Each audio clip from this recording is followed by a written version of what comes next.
Hello and welcome to the Drug Hunter Flash Talk. I'm your host, Brendan Parr, and happy you're here. Today I'm joined by our first return Flash Talk speaker, Mark Murcko, who will be discussing his recent perspective, the Affinity Advantage. Good morning, Mark. Hello. Good to see you, Brendan. Thanks. You as well. Without further ado, let me formally introduce our guests. Mark is a senior lecturer in the Department of Biological Engineering at MIT and a principal at Disruptive Biomedical, LLC. He received his PhD in organic chemistry from Yale University before beginning his career at Merck and becoming a founding scientist at Vertex, where he served as CTO and a chair of the scientific advisory board until his departure. Since leaving Vertex, Mark has helped launch, build, and run a huge number of biotech organizations, notably as a founding CSO at Relay and DuPont Therapeutics. I'm particularly excited to see what DuPont has coming in the pipeline. I believe their IND is forthcoming for the MYC targeted program, so Yep. that'll be really interesting to get eyes on. During his career, he's contributed to more than a dozen clinical candidates, 10 marketed drugs, including the first drug to originate from structure-based design in dorzolamide. So he's a co-author on more than 90 publications, co-inventor on more than 50 issued patents, and recipient naturally of a huge number of awards, but I'll just mention most recently the Medi Hall of Fame induction at last fall's ACS meeting. So welcome, Mark. Really honored to have you here today. Thank you, Brendan. It's great to be back. Of Looking forward to the course. conversation. Course. So before we kick things off, we're going to start with a few warm-up questions as we do typically. And being that Mark's a returnee, we have some new questions rather than our more typical ones. So to start off, we love rules in medicinal chemistry and drug discovery, particularly as they pertain to compound design. But which rule would be the first to go out the window, or which, has withstood the test of time in your career? So that's a really interesting question, Brendan. And I actually think the very use of the word rule is misleading because it implies a level of knowledge that I just don't think we have. I might offend some people listening in on the call today when I say that I just don't think it's possible for anybody to sniff out the drug. I think on the plus side, there are things we can do. We're pretty good. We have pretty good pattern recognition for toxicophores, metabolic soft spots, how acidic or basic a molecule is, all of that. And I think we can also tell if a molecule is likely to be not very soluble, if it's synthetically challenging. Those are all good. I personally also think we can tell if a molecule is different, just structurally different from the ones that we've made before. And I think I always try to look at the three-dimensional shape of the molecule in my head, all the different conformations it can take, and understand how it might interact with the receptor. So those are all things we can do in a second or two. But that kind of blink analysis is not perfect. I mean, it's useful. So I just think we have to not be conceited about it, not be too confident in that initial impression. It's a great answer. Yeah, certainly there's maybe too much literature about breaking the rules, which speaks to the nature of the problems. Um, so across your career from structure activity days to modern platform Mm. driven Mm. companies, what's one early career habit that has not withstood the test of time in your experience? Yeah, I, I think I'm going to give you two. The first is don't blindly defer to the experts. Listen to them, learn from them, question them. It comes back to what I said before about rules. There's things we don't know.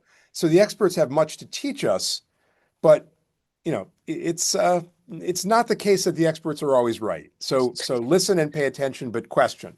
And the second point is a mistake that I made early was thinking that science was enough. And what I mean by that is science is done by humans, and it's at least as important to understand all those human factors. What motivates each of us?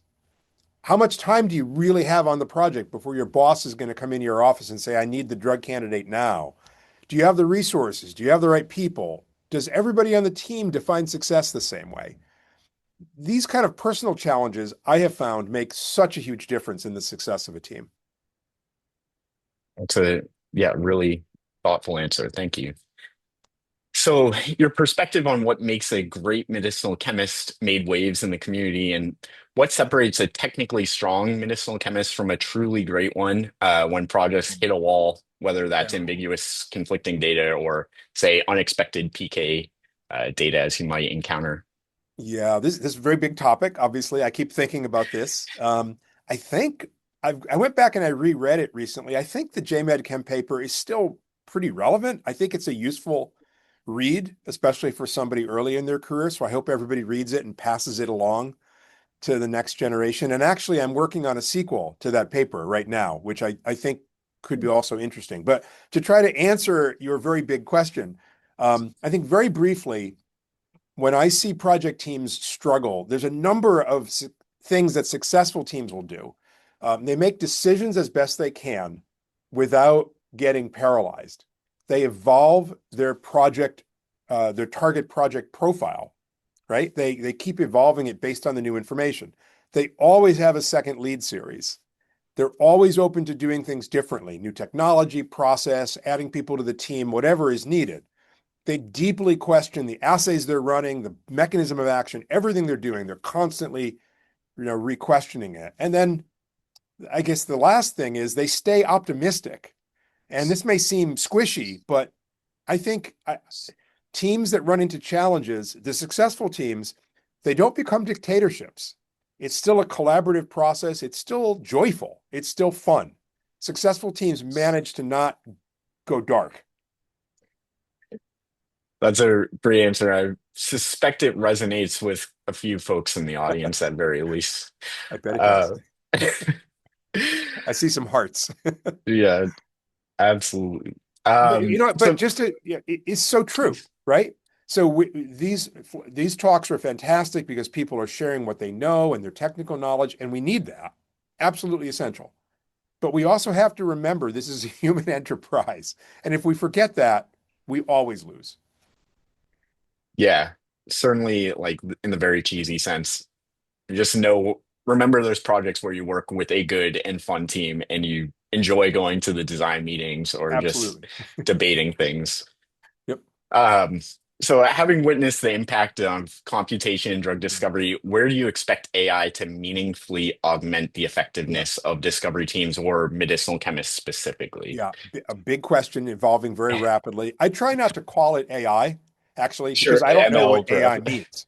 But machine learning is rapidly advancing. It hasn't been very good at drug design, but there have been impressive improvements lately, and that's going to continue. And I think machine learning, the tools will help you to ingest all the information, analyze it, think systematically about what to make next. It may not know what the drug will be, but it might be able to say, based on all of the information we have, here's what I suggest your 10 next molecules might be. Or it may say, there's a gap in our knowledge in this quadrant of SAR space. We can't make very good predictions here. Go investigate that more so that we can strengthen the quality of the models. And so this also brings up, I think, the larger question of what do we mean when we say that, what is the work of a medicinal chemist? It's possible that in 10 or 20 years, it will look very, very different. It might be that the best medicinal chemists are the best synthetic chemists in 20 years. Because if the design gets better and better, then the question is not so much is the design any good, but can I make the molecule, right? Or then think about having the ability to get to tool compounds quickly to validate a target, or how to integrate a team that has such diverse skills, or how to think about a portfolio optimization, knowing when to stop a project, knowing when you need more resources on a project. All of these are very big challenges. It might be that those are the things that the great medicinal chemists in 20 years have to be really, really good at. We have to just be open to this idea that the skill set is going to keep evolving. That's a really thoughtful answer. Thank you. Um, Last but not least, then, what single project or learning most impacted your approach to drug discovery? Not necessarily because of success, because I think we all learn most when we get burned. Um, Sure. That's so true. So there have been so many moments when I've been just surprised by what went wrong. So I'll just give you a few of them. So the fact that at Vertex we were able to drive the cystic fibrosis medchem exploration with cellular data, entirely with phenotypic data. That at the time surprised me. And that eventually led, you mentioned Dew Point before, that led me to help to build Dew Point. And that also led me to go work with a company on the West Coast named Octant that has some very interesting cellular technology. Another example is the idea of running nanoscale synthetic chemistry in 1536 well plates without purifying the molecules, taking them straight into cells. I assumed, I was shocked when that worked, okay, because I just assumed the cells would melt or explode or something. And that, of course, is not what happened. So that's pretty cool, right?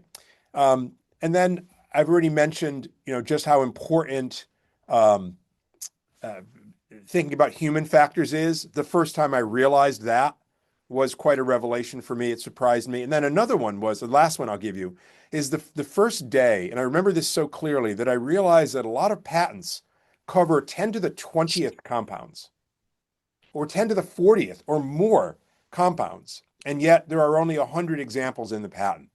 What does that mean? That's kind of shocking when you think about it. So I'm continuing to try to understand that better. So these are all examples of things that have shocked me or surprised me over the years. Very interesting. Thanks so much for the answers. Sure. So before we jump in, I'm just going to show a quick little demo on the platform and um, thinking a bit about the topic of today's seminar, the Affinity Advantage, what really came to mind for me is what better way to have affinity than to start off with a phenotypic hit, which you somewhat alluded to there in the last answer, Mark. So going into the full search under the strategy tab, what you could do is just check on phenotypic here and see recent examples of phenotypic drug discovery stories. What's really evolved in the field is the ability to read out more diverse signals in cells, right? So rather than simply anti-proliferative effects, whether we're looking at qPCR reporter gene assays with luciferase. And so, one target that has me particularly excited is Wiz for sickle cell and these degraders from BMS and Novartis having their own program. So these were disclosed, of course, at last year's ACS meeting in the first time disclosure session, but really nice story of a targeted screen with IMiDs finding this potent dual degrader of Wiz and ZBTB7A. So invite you all to check that out. Additionally, if you're just thinking about potency in general under our cheat sheets and concepts, you could go over here and we have basic medchem principles cheat sheet. And well, yes, this is basic, a great resource for anyone at any point in their career, just the normalization of potency, different efficiency metrics you might expect in the course of optimizing a compound.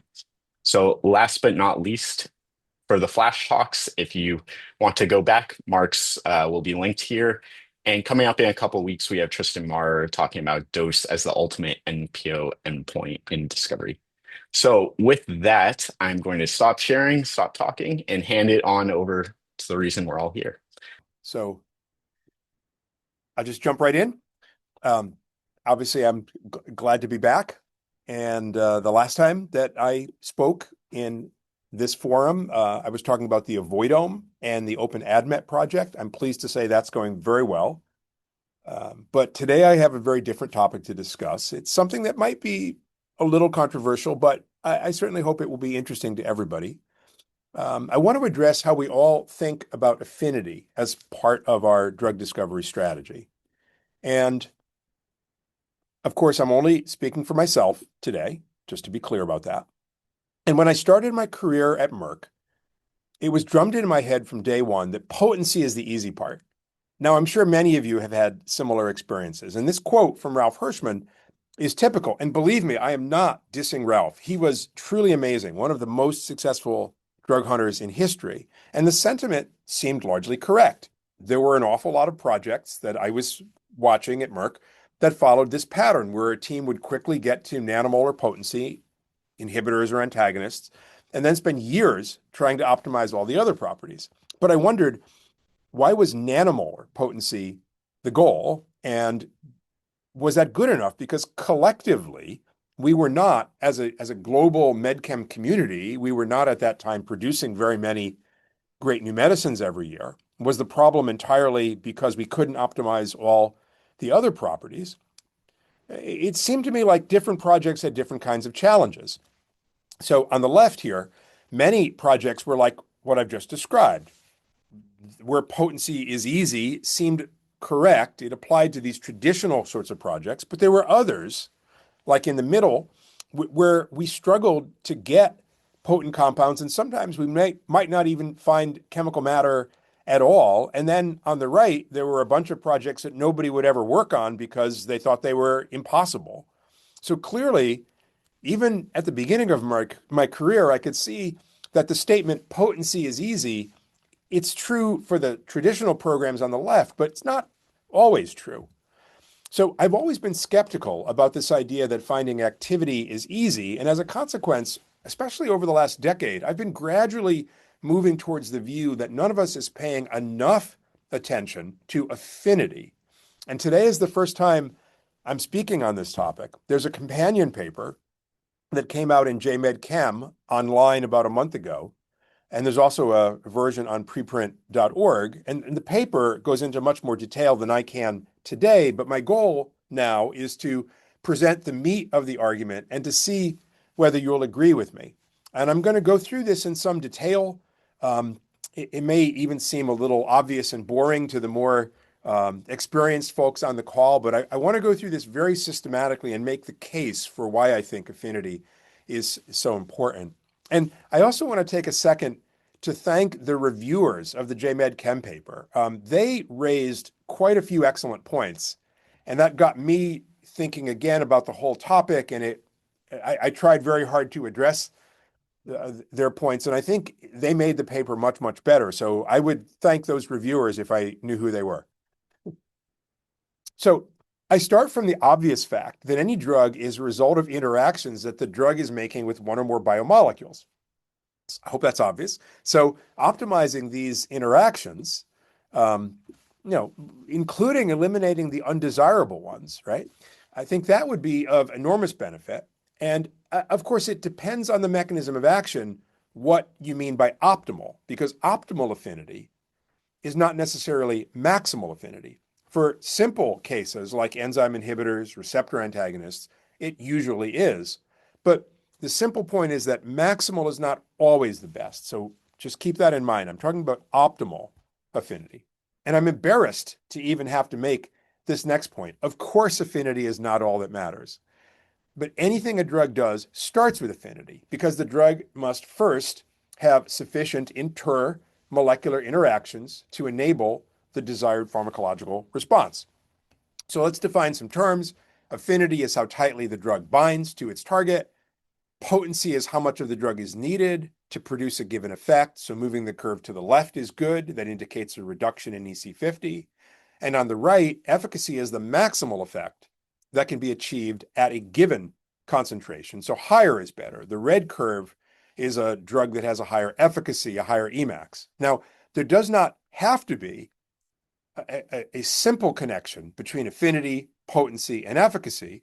There generally is, at least loosely. It may not be linear. It may, in fact, be quite complex, but it is fair to say that affinity influences potency and efficacy. So in the paper, I identify 7 distinct advantages that I believe stem from a focus on optimization of affinity. Now, they're all listed here. A few of these are very straightforward. Understanding binding affinity that will help you to find new chemical matter more quickly. Obviously, you want to also think about selectivity to dial away from the closely related anti-targets. And I also think it gives you critical information to help you explore a far larger chemical space. And that can lead to having a second lead series, which increases your odds of success in the end. Now, the other 4 that I've starred, let me take a second to go into a little more detail about each of those 4. So achieving potency or efficacy, those are excellent ways of lowering the dose. And that, of course, if you can do it without messing up the PK properties, that is highly desirable, as I think we all know, because lower dose compounds are less likely to suffer from tox problems. They're easier to formulate and deliver. They may allow alternate routes of administration. You simply need fewer molecules because each molecule is doing a better job. Now, all analogies are flawed, but it kind of reminds me of what every parent knows, that one strong magnet can hold the drawing on the refrigerator door more effectively than a bunch of wimpy little magnets. And I think it's also important that greater affinity enables you to go after rule breaker compounds, molecules that you want to dose orally, and you can because even though they have low oral bioavailability, they're so potent that you can deliver sufficient concentrations to achieve the desired pharmacological benefit. So think about the recent picomolar peptides, PCSK9, enlicitide, IL-23, receptor antagonist, icotrokinra. I think these wonderfully illustrate this point. Now, this also brings up the concept of lipophilic ligand deficiency, which is, of course, a very well-known way to think about organizing or optimizing, I should say, the overall goodness of your drug. Whatever you may think about its theoretical underpinnings, and I don't want to debate that here, I think in practice, most people find LLE to be really quite useful. And importantly, recently the Merck team has taken this to a higher level with VLE, volume ligand efficiency, which takes into consideration the unbound nature of the drug. It's a measurement of the amount of the drug that's binding to the target versus everything else in the body. Because remember, there's an awful lot of lipid that can soak up your drug. So the unbound volume of distribution, VSSU, it's indicative of the degree of depoting of your drug. And that's, of course, the extent to which the drug is bound up in the body, unavailable for elimination or for binding to the target you want it to. So, of course, the physical properties, you have to get them right. And at the same time, you really want to optimize the potency, which comes back to affinity. So all of these things are interrelated. Now, another advantage of focusing on affinity, quite simply, is speed. Of course, drug discovery, as we all know, it's a game of whack-a-mole. And while other properties such as bioavailability are being optimized, often we lose affinity and we lose that basic interaction that we're trying to optimize. And that requires additional rounds of drug discovery. And even in late stage lead optimization, a very high percentage of the compounds that teams make do not have the requisite affinity to become drug candidates. So in a drug design process, of course, the more variables you can properly control, the more efficient you can get, the better your design will be. And think about if 2/3 of the molecules that we all made in lead optimization, if 2/3 of those compounds had a log P of 9, we'd be considered fools, right? But the majority of the compounds we make do not have the requisite affinity or selectivity to become drugs. So if we could do a better job of optimizing that, we could focus much more of our attention on the truly high value compounds within that series. And because we would need fewer resources in that first series, that would give us the opportunity to flesh out second series, which again increases your odds ultimately of being successful to have that backup series. So another advantage involves synthesis. Now, I don't know what your experiences have been, but it has always seemed to me that the molecule that the team is salivating for is the molecule that is the hardest to make. And I don't know why that is, but it is. And therefore, those compounds often never get made. And why should they get made? Because if your hypothesis is not that strong, if you're not really sure, why would you go off and spend a month or two making a single molecule?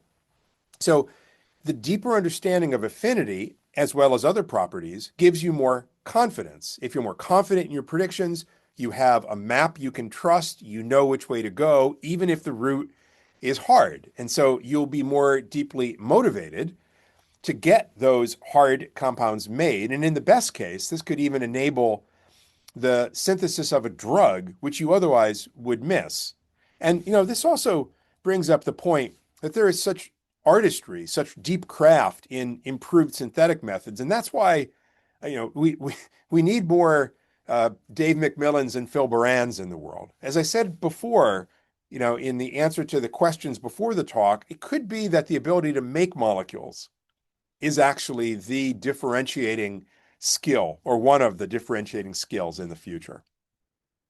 Okay. And then there's one of my very favorite topics, the avoid-ome. That's the collection of more than 1,000 proteins that are responsible for ADME and tox challenges. We all suffer from the avoid-ome. As I mentioned at the start of my talk, the Open AdMet initiative is going really well. We've run a blind challenge. There's more to come. We're putting data out into the public domain. To learn more, you can look at the flash talk from last year, and you can look at the 3 sources on the bottom of this slide. And we are always looking for pharma collaborators on the Open AdMet team. Now, I hope it's obvious that understanding affinity will help us avoid the avoid-ome and will streamline drug discovery. Okay, so when I talk with folks informally about these 7 advantages of affinity, I get the same questions. Which of these matters the most? Is there one that matters more than the others? Are they all equally important? In what situations do they matter? And sadly, but I'm sure not surprisingly, there is no simple answer to this question because, as we all know, each project is unique. Each of the 7 benefits will apply at different times on different projects to differing degrees. But having said that, I think there are ways of understanding this a little bit more deeply. The diverse benefits of the 7 ways of thinking about affinity. I think it comes back to what is the chemical strategy at the moment that any given team is following? Is the team exploring or fine-tuning? And exploring refers to sampling chemical space broadly. The operative questions here are, of course, how much of chemical space have I explored? How do I know what to explore left? How do I prioritize my exploration? In the history of medicinal chemistry, we have made only a tiny fraction of the potential drug space. It is literally less than a drop in the ocean. And project teams often struggle to find a second lead series. They have limited insights in how to explore. And fortunately, we've gotten past these destructive sort of the sense of narrow rules, that molecules can only be drug-like if they follow certain rules, very arbitrarily defined. I think fortunately, teams are much more adventurous now, and a deeper understanding of affinity, I think, is helping to guide teams on this exploration process. Now, on the right-hand side, the relevant question for fine-tuning is what fraction of the molecules that I'm making are good choices? And I think we have to admit that we really are not very effective at fine-tuning. As I mentioned before, we spend years and make thousands of compounds to get to a drug candidate, and most teams never actually produce a drug candidate. So a deeper understanding of affinity obviously will help to improve that overall efficiency. Now, if you think about it, I think broadly speaking, teams tend to explore in the early stages of a project and they're fine-tuning in the later stages. But each of the 7 affinity benefits can apply to both stages. It depends on the specific challenges that any given project is facing at any given moment. For example, in an exploration phase, a team may really be working hard to discover that second lead series. Or in a fine-tuning phase, a team may be trying to pursue a synthetically challenging molecule, and their deeper understanding of affinity gives them the courage to go try to make that compound. So the specific case of each project will determine how the 7 benefits accrue. Now, this exploring versus fine-tuning dilemma is not unique to drug discovery. It is known more generally as the explore-exploit trade-off. And the figure on the left summarizes more or less what I just said. The better your knowledge, the more you are in exploitation mode. That's what I call fine-tuning. And this concept shows up everywhere. It plays a role in machine learning methods, such as reinforcement learning. There's massive literature. A lot of it is highly mathematical and technical. This turns out to be a very deep problem. You can draw conceptual frameworks like the figure on the right, but when you're in an area like drug discovery, where there's a lot of uncertainty, a lot of complexity, it's really not possible to be sure that you are making the right choices. And so I don't think anybody has quite come up with a formula for how to apply these concepts in a precise way in drug discovery. I was talking to my friend and colleague, Pat Walters, about this the other day, and he said, we're just still winging it. But at the same time, We are clearly getting better at this. And I think as we continue to focus on it in the coming years, we will learn how to do a better job of navigating these trade-offs. Okay, so that's the basic idea behind what I call the affinity advantage. It's always important to stress test any new idea. I'm sure many of you have already thought of quite a few interesting objections. So let's throw some rocks at this idea. Let's see whether we can satisfy any concerns you might have. And in the paper, I went through this in some detail, many possible objections that I tried to address, and I broke them into two categories. On the left, concerns that focusing on affinity will actually mislead you, it will harm your project. And on the right, concerns that affinity is just not that relevant. It's kind of a distraction. Um, I cover all of them in the paper, but for my talk today, I will just focus on a few of the more interesting ones that are highlighted here in purple. So let's start by dispensing with the obvious. The idea that by focusing on affinity, you will mess up other properties. This is such an obvious straw man that I'm kind of embarrassed to even have to discuss this, but it's amazing how often this comes up in conversation. Now, you may have heard the joke about the patient who goes into the doctor's office and says, "Doctor, it hurts my arm when I move it like this." And the doctor says, "Well, then don't move it like that." You know, creating a drug candidate is optimizing many parameters all at once. No one is saying just focus on affinity and ignore everything else. No one is saying you should add two naphthyl groups to your drug to pick up threefold in binding affinity. There are plenty of other clever things you can do. Some of them are listed on this slide. And of course, it all has to be highly integrated. The goal is to come up with a drug that works with the lowest possible dose. Now, this next one, I've already talked about it a little, the idea that we're really good at affinity, so we don't need to worry about it. Well, the reality, as I've already told you, is, and I think you all know this, is that we're really pretty inefficient at achieving affinity. And as I've mentioned, even in late stage programs, the majority of compounds are not potent enough. Now, a less potent molecule with excellent PK might do the trick, but it can only get you so far. So if the majority of the compounds we're making are not optimally engaging the target, clearly there's room for improvement, and we can go further.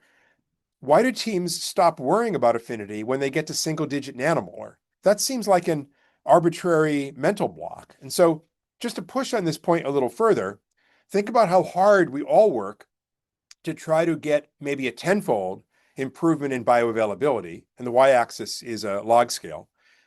That's a great improvement, 10x improvement in bioavailability. It's fantastic. But what if we could find a vastly more potent or more optimally potent, optimal affinity kind of compound?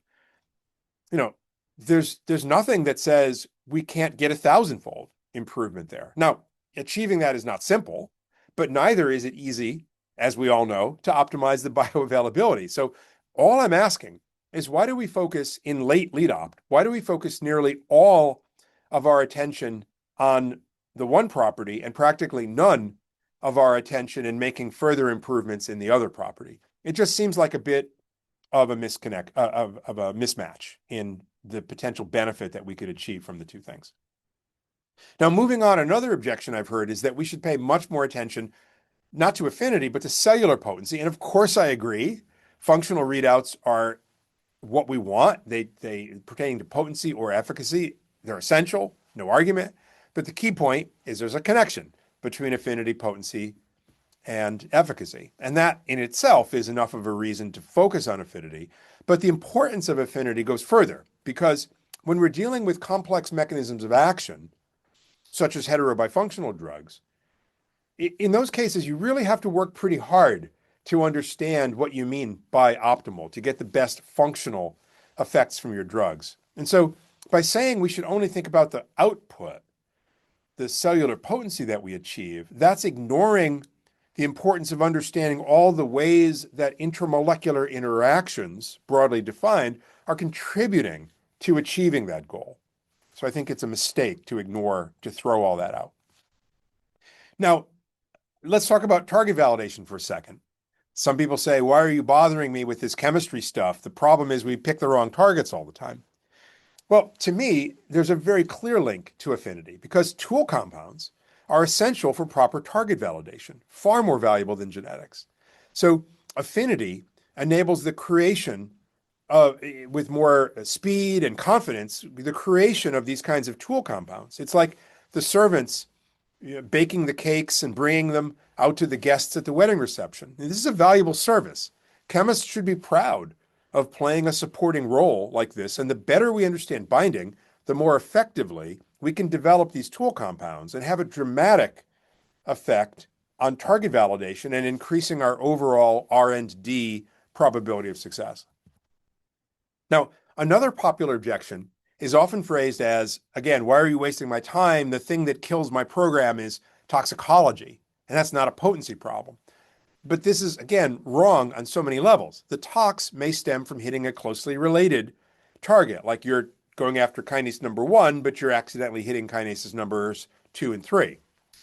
Or the toxicity may come from hitting that long list of anti-targets that show up in drug safety panels. These are all avoid-ome targets. So yes, understanding affinity plays a central role in our ability to overcome tox. And separately, coming back to the idea of having a second lead series, right? There's a very pragmatic way to think about tox, which is if you have a second chemotype, which is very different, it quite likely has a very different set of off-target effects. And so you may have the problem go away simply by moving to the second lead series. And you may never understand at a molecular level what was causing the tox in the first series.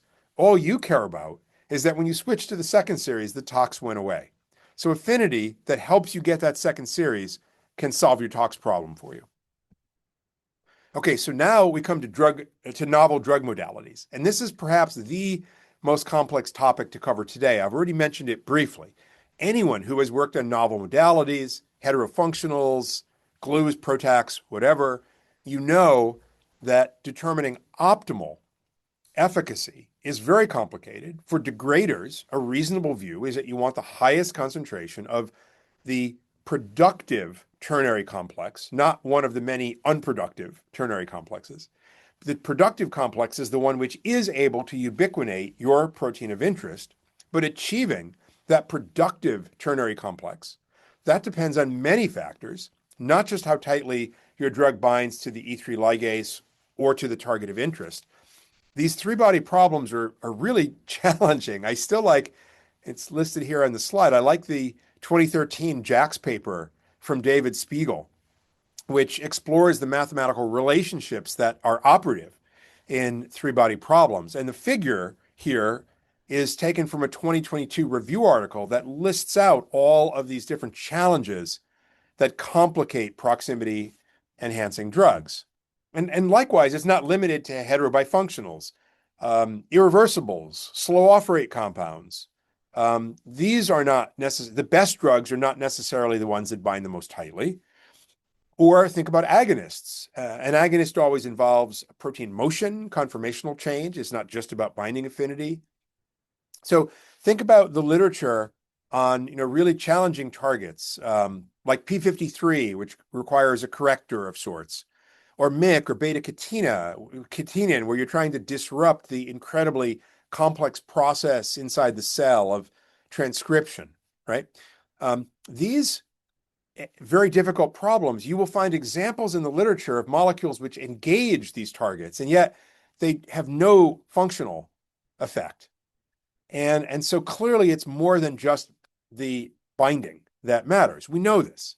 And speaking of protein motion, think about highly disordered proteins. Again, DuPont has worked quite hard on these. I'm not even sure, when you're thinking about the binding of a drug to a disordered protein, I'm not even sure if the standard mental models of how proteins and ligands interact is even applicable here. So in all of these kinds of cases, you can't assume linear relationships. You can't assume that greater affinity is necessarily better, but at the same time, it would be really foolish to say that affinity is not relevant or in fact not critical, because it is. It's just complicated to figure out what's optimal. So at the bottom, I also cite a 2023 Nature paper, and there are many others like it, which show that as I mentioned before, the idea of forming the ternary complex that's productive, the ability to form that complex, the cooperativity of those systems, it does relate with degradation potency. It does relate with the rate of degradation. So all of this to me makes intuitive sense. So the bottom line is even in complex situations, an emphasis on understanding affinity in the relevant environments, the ternary complexes in the cell, in the right proteoform, those things are essential. And I think we lose a lot by not making the struggle. It's very hard to do, but the understanding of affinity, you pay off. It pays off enormously well. So to reduce all of these concepts to practice, I put together a checklist that teams can follow. Some of you already know that I'm a big fan of checklists. Now, you may think that many of these are pretty obvious, but that's okay because checklists are often like that. The idea is to sharpen your processes, look for outliers and exceptions. I won't read it all. It largely repeats the points I've been making in this talk, and it's all in the paper. I do think that the list offers a pragmatic way to put a little bit more emphasis on affinity, and I think you may find it helpful in many situations. And since the paper came out a month ago, many readers have stressed that focusing on dose is very important to them. And of course, I agree. And I said that in the paper. But in retrospect, I wished that I had emphasized that point even a little tiny bit more. So I want to highlight that here. Of course, optimizing affinity, optimizing PK, eliminating tox, those are knobs that we can turn, but all of them are in service of finding the greatest possible effects with the lowest possible dose. And speaking of knobs to turn, the same sort of folks made the comment that they thought that the table of contents graphic that I included in the paper is a little bit too sterile. It looks too simple and predictable, which of course was not my intention. We know how challenging this all is. So I've updated the graphic a little bit. I think this is better. This stresses that behind the curtain, all of these things are interrelated. And of course, what matters is the output, which is the lowest possible dose that achieves the desired outcomes. So I hope I've convinced you that optimizing affinity offers many distinct benefits across all drug modalities and at all stages of a project. We should pay attention to it throughout the life of a project. And there are practical ways, this checklist that you can follow, it's practical ways to emphasize the role of affinity in your own decision making on your projects. So thank you for your attention. I'm looking forward to the discussion.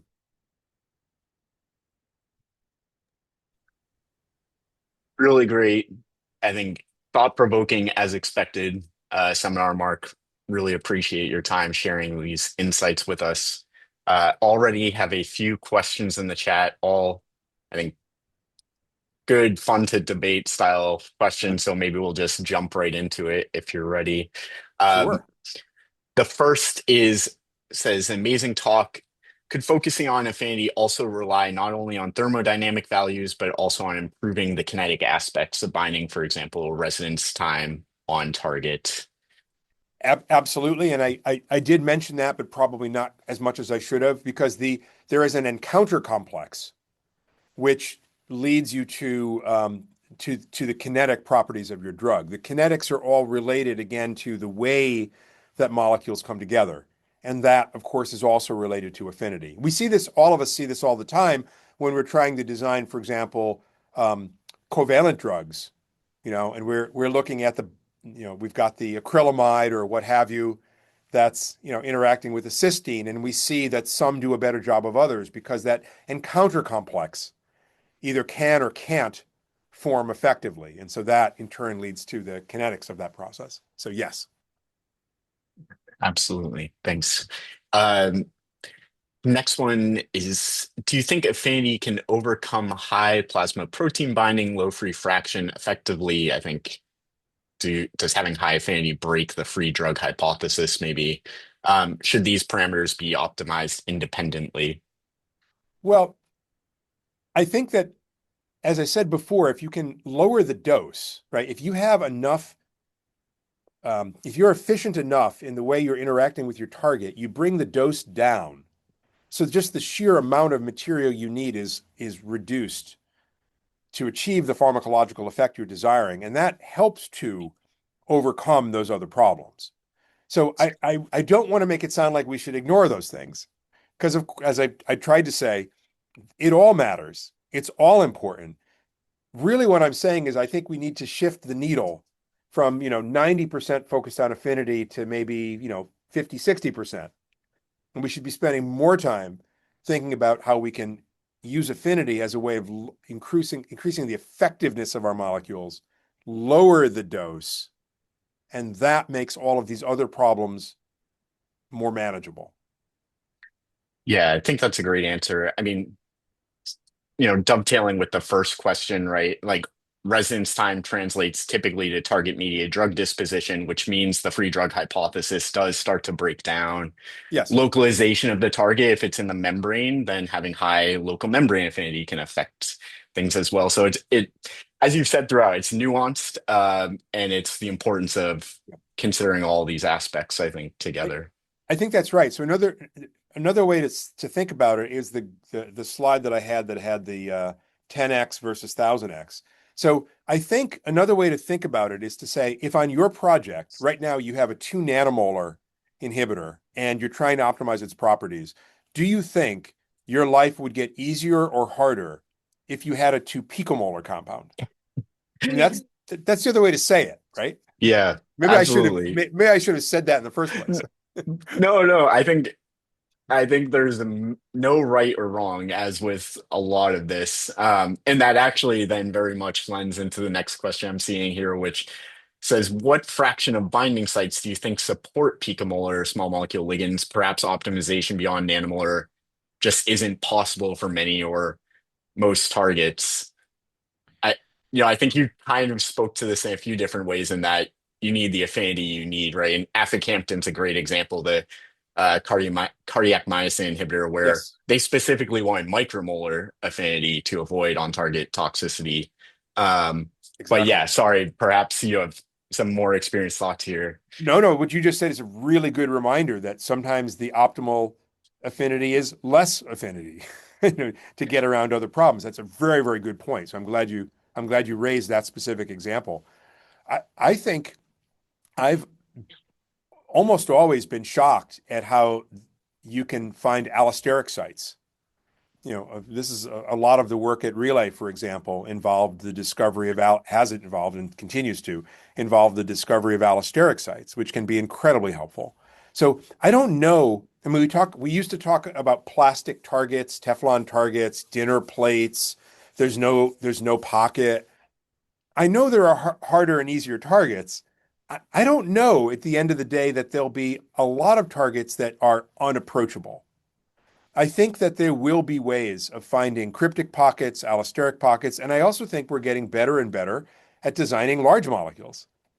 Again, so go back to icotrokinra, which weighs, I don't know, 1,700, whatever it weighs. I think it's 13 amino acids, um, and yet it's orally bioavailable. So I think we are, all of us collectively learning how to turn these big complex molecules into oral molecules. And so I'm not as scared of the dinner plate problem as I might have been 20 years ago. Yeah, that's a great point. I think one example that stood out to me of late is BMS's macrocyclic peptides for PD-1, Yes, where they add a acetate onto a tyrosine. I think they get like 100-fold or something affinity improvement. This very subtle change in a yep, surface interaction. And it's by one, solvent exposed salt bridge, like an interaction we normally dismiss as being not relevant to affinity. So exactly. And this also comes back to another thing that I've spent a lot of time on in my career is free energy perturbation. And it's gotten better and better. It doesn't always work, but there's a lot of really convincing success stories for FEP. yeah. And so that also ties into this idea of can you make sense out of binding affinity? Can you predict it? So again, that's I think a reason to be optimistic. I love that attitude for someone who's done it as long as you have.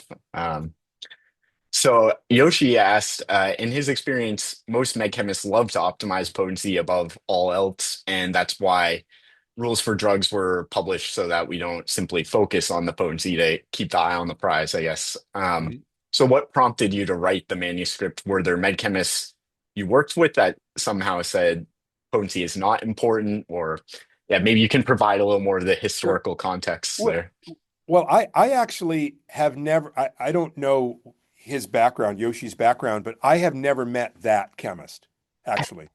Truly. I mean, I'm so fortunate in my career. I started at Merck, amazing people. I learned so much there and then had a great time for more than 20 years at Vertex, et cetera. I've been surrounded my whole career by amazing people.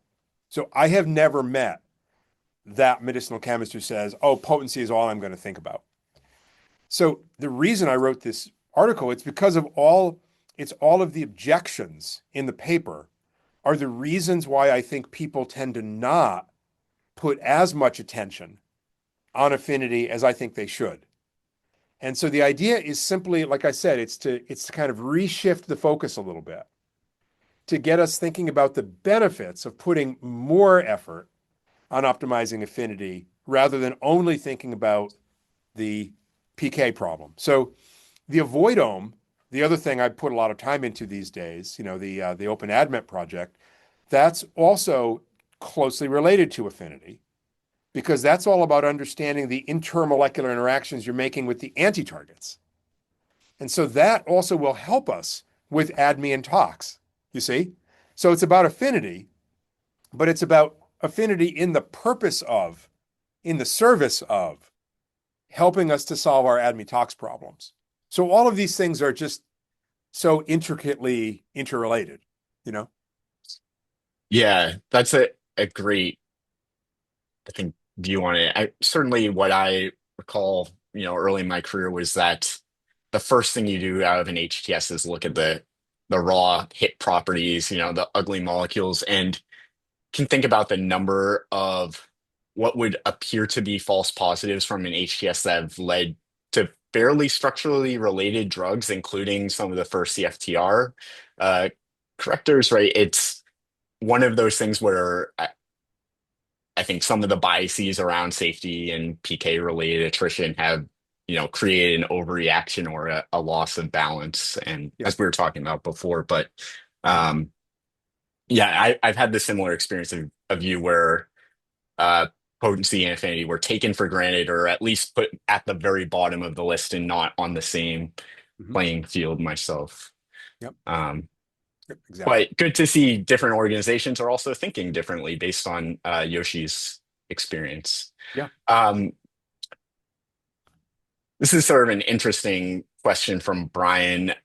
In the complex circuit motherboard, what is the one short circuit bypass that you currently believe could accelerate drug discovery or Oh, geez. identifying a new drug? I I absolutely love that question. I have no idea how I could answer it. I mean, it's the kind of thing where later today an answer will pop into my head. Um, it's the first thing that occurs to me is really thinking very deeply about the lipophilicity of the compounds, as I think that why does VLE why does LLE work, and why do VLE work? They do, in a large sense, relate back to the distribution of these drugs, their lipophilicity, where they go, what body cavities, what compartments, how much lipid they bind to. So I think that's really a pretty fundamental shortcut. I'll have a better answer in 6 hours, but that doesn't help Sure. us now. A tough one on the fly, certainly. Yeah. Um, Paul asks or says, thanks for a great talk. Can you talk more to your experience with highly disordered proteins and how they are different to work with?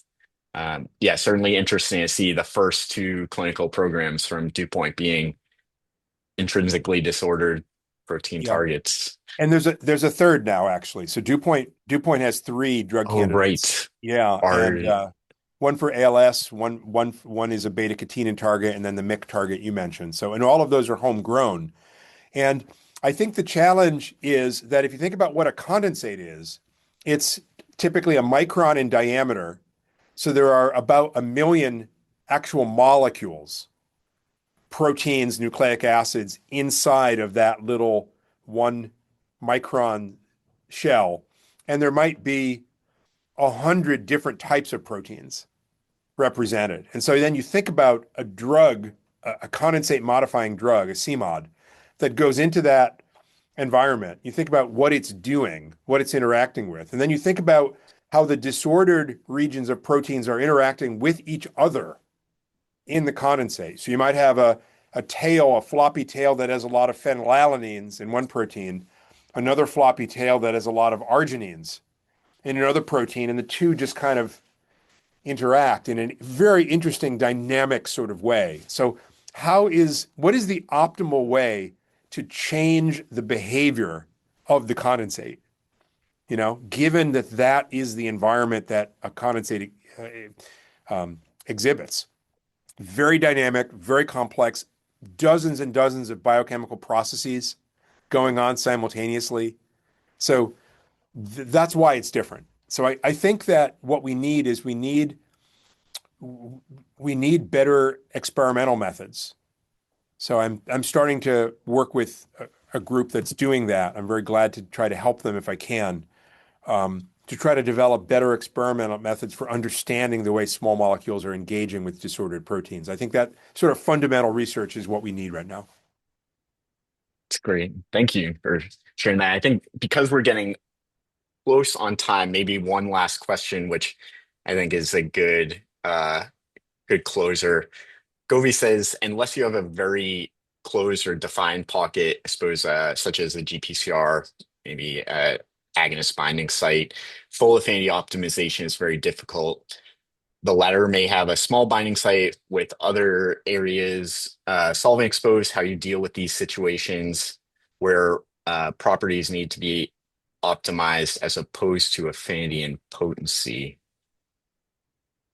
Well, I think this is, if I'm reading it correctly, if I'm hearing it correctly, it's another spin on aren't some of these binding sites harder than others, essentially. And I Right. I I agree, but your observation of the BMS, addition of an acetate group on the surface that got 100-fold, we know it's possible, even in hard cases. Again, not saying any of this is easy. Drug discovery is not easy, but again, that putting more emphasis on trying to figure that out. So that also comes back to explore, exploit.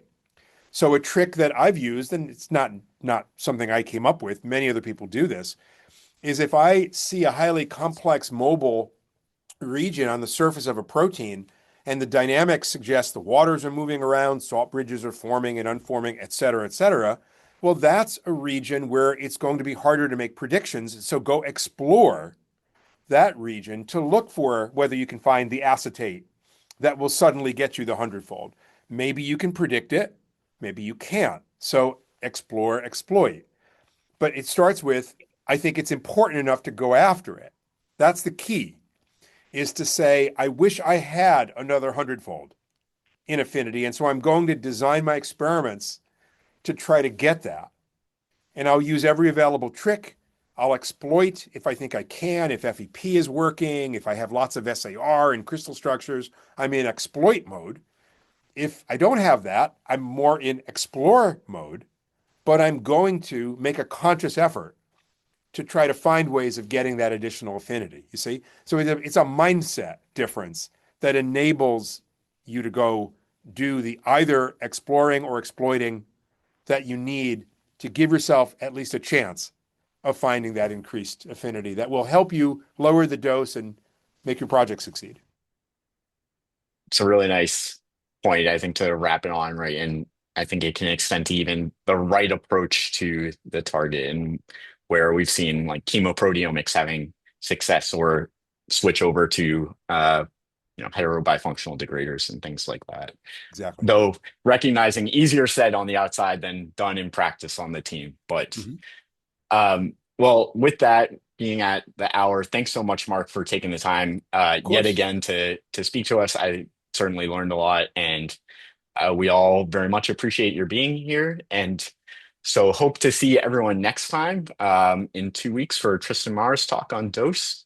And But let me just say oh, to please. anyone, if you have additional questions or you just want to talk about this topic, I'm easy to reach. Feel free to find me. I'm happy to have those conversations, and I would look forward to additional discussion. So anyone, feel free to find me. That's great. Okay. Certainly still quite a few questions in the Q&A we didn't have time for. Yeah. So thank you, Mark. Appreciate it and have a wonderful rest of your day, everyone. Thank you, Brendan. Thank you all. Okay. Bye.